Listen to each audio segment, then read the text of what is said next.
With the cutting of the traditional Vasilopita, we belatedly welcome in the new year and hope it brings us good health firstly and everything else afterwards. Thank you, Archbishop Gregorius, for kindly officiating at this event.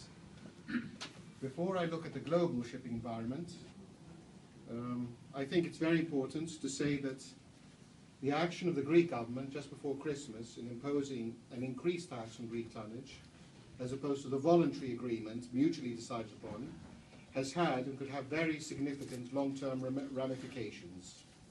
Apart from the unconstitutionality of the legislation, at least for Greek flag vessels, the fear is that the lack of trust between the maritime community and our legislators may lead to an exodus from the Greek flag and maybe Greece itself.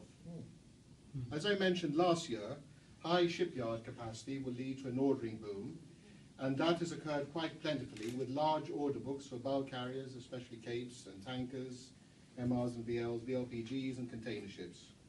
Whilst present demand patterns are solid, one wonders whether by 2016, when most of this tonnage will be delivered, whether things are still this rosy.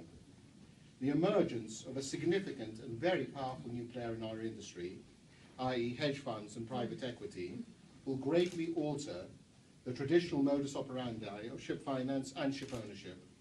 One can only hope that these short horizon-oriented players realize that shipping is a long-term industry and not one that can be here today, gone tomorrow.